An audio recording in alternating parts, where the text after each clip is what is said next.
Well, this morning I'm joined by a very familiar face in the industry, Geoff Webb, the Chief Exec of the GMA, and I'm catching him at a particular time in the calendar because it's a very important week because it's we're in the middle of GroundsWeek, Geoff.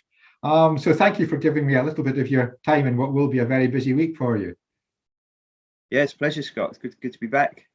Yeah. Now, this is the second GroundsWeek. Last year's, I know, went very well, so the bar's been set particularly high.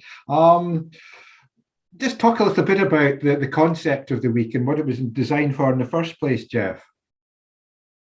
Yeah, well, as you know, last year we were really in the throes of lockdown in the pandemic and no sport was being played. So we came up with the concept of a Grounds Week to deliver it last year, and it was a really successful week. It's really very organic in terms of its approach. So it's a very easy access initiative driven by social media, really.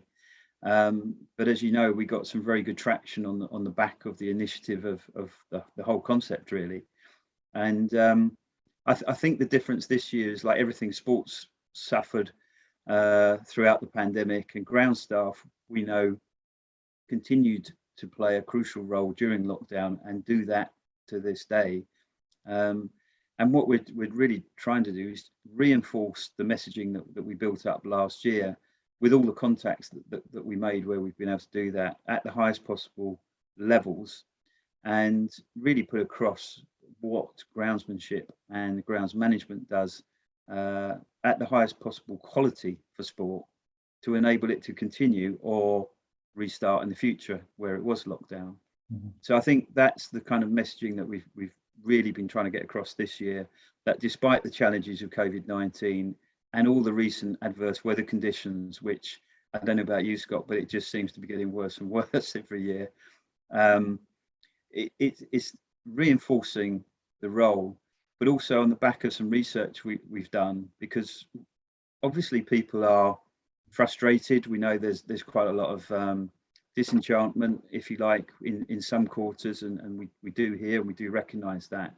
But equally, what has been the trend from some of the research we've done more recently is that people through the pandemic have decided to change careers, and they've looked at an indoor career as opposed to an outdoor career and weighed up the benefits and the pros and cons of that.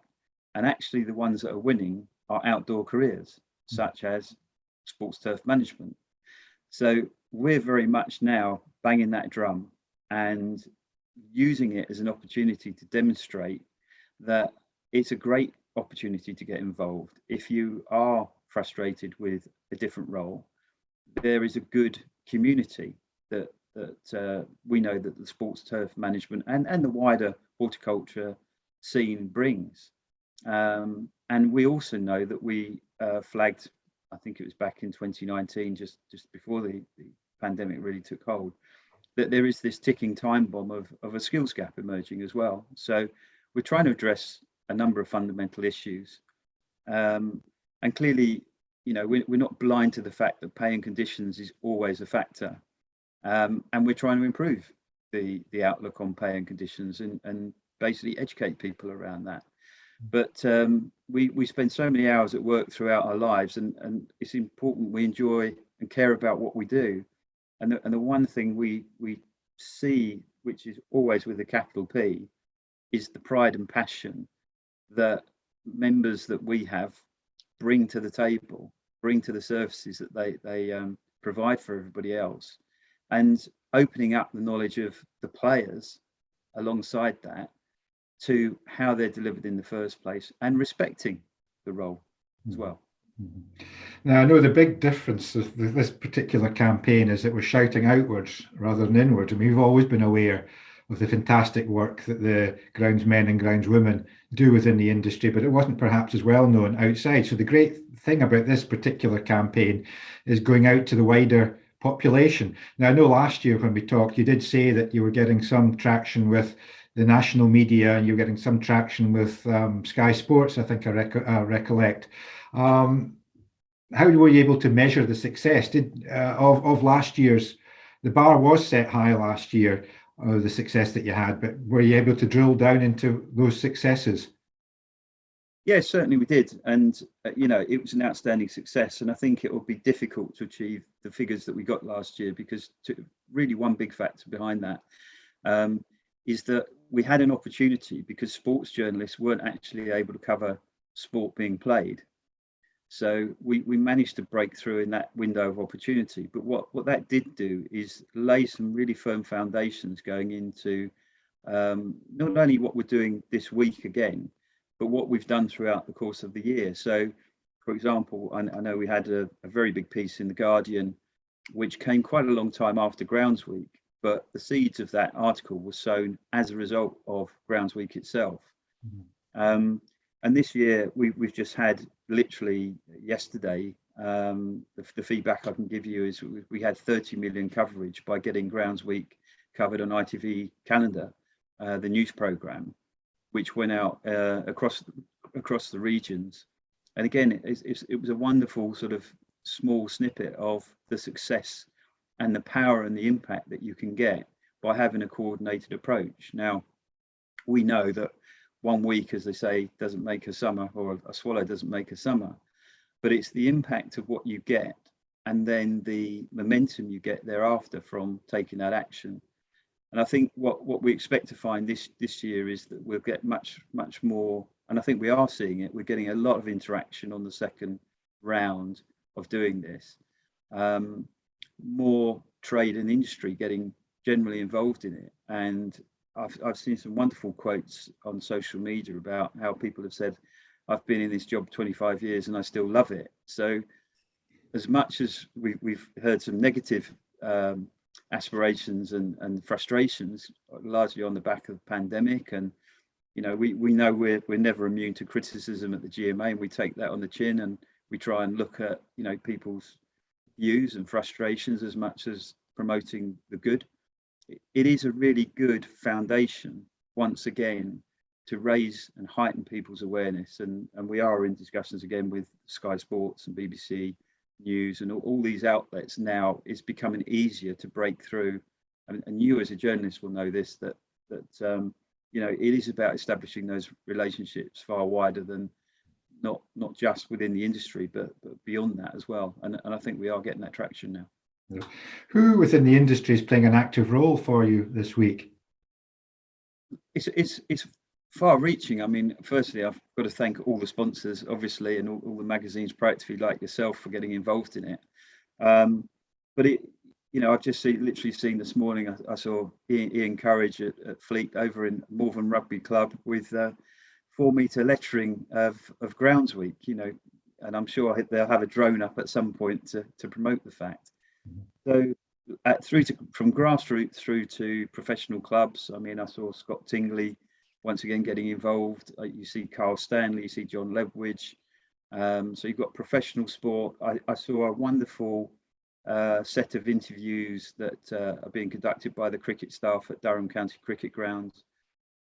We're seeing really good traction with governing bodies. So through the medium of our relationships now with them, working with the Football Foundation, for example, they're actively promoting through their channels the whole approach to grounds management and garnering that respect that it definitely needs in order for it to be invested in. And that's another facet of what we do here. It's not just about getting that paper copy or you know, social media exposure. It's about getting in real investment into the industry. So whether that's an employer who actually we can now persuade that the job isn't about just cutting grass, it is about the management approach to making your facility wash its face, make a profit if it needs to be, and pay individuals the going rate for the job that it should be in a modern working environment, then those are some of the more formal outcomes we push for beyond just this week. And if it breaks down barriers, then that's great that it's doing that, and I think we are getting there. So, you know, it's something that we'll look to review the results this year and look forward to building it again for next year. And who knows what the messages will be next year in what is a very uncertain world right now. Touching on that, we are beginning to hopefully coming out of COVID, but we've been thrown into some awful, horrendous situations as a world. But bringing it back, how would you assess the health of the industry? I know you've touched on it, on the industry as a whole. I know it's outdoor work, as you've been talking about, has been seen as a positive. But from an industry as a whole, do you think we're in a good place given everything else that's going on? I think the industry came out of COVID with a better reputation than it went in for. I really think that people were surprised by the stamina, the endurance, the application. I've already mentioned the P's, the pride and the professionalism of everybody involved, really, in delivering circumstances under the most unprecedented circumstances that probably any of us have faced in a generation. So I think the reputation of the industry is probably stronger than people give it credit for, possibly from within, because we all sometimes just got our heads down and dealing with the day in, day out kind of pressures that can mount.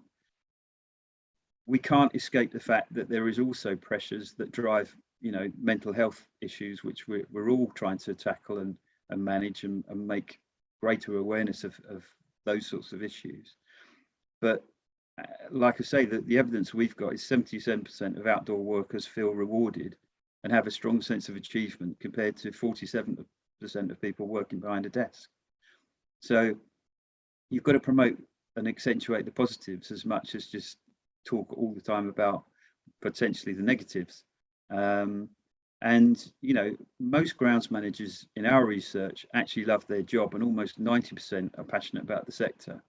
And 73% of workers working outdoors view their current role and its future opportunities as a career for life.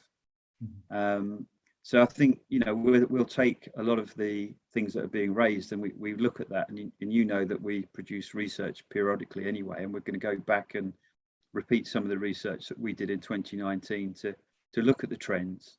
But let's be positive for a change.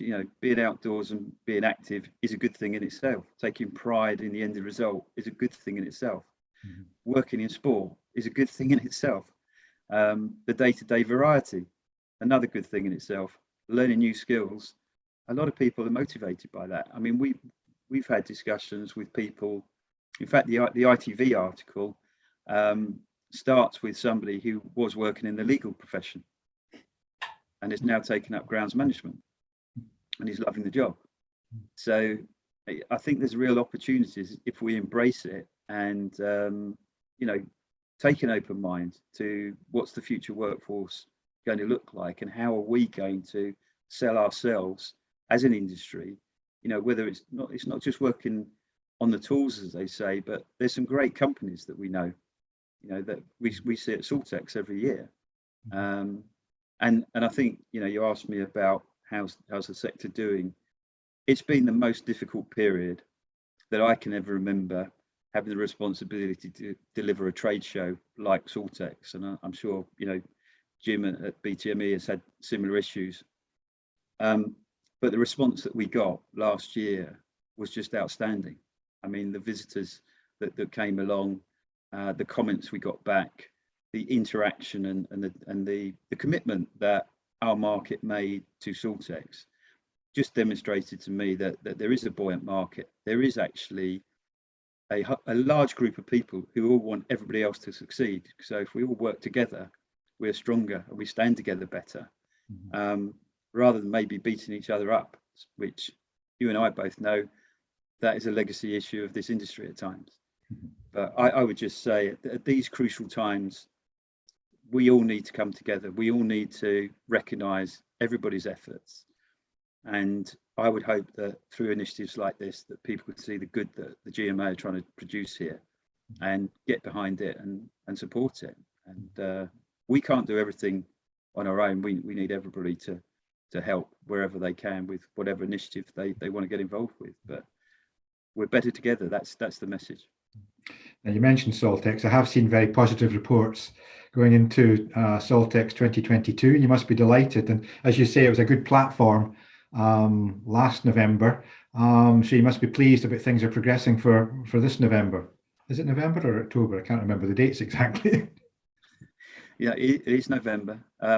So yeah, I mean, it was just one of those where I think we had to work very hard with all the exhibitors, and we tried to communicate well. We tried to treat everybody equitably and fairly, and I think the response we got from the range of visitors that turned up are why you've picked up the comments that you have. I mean, it comes independently from us.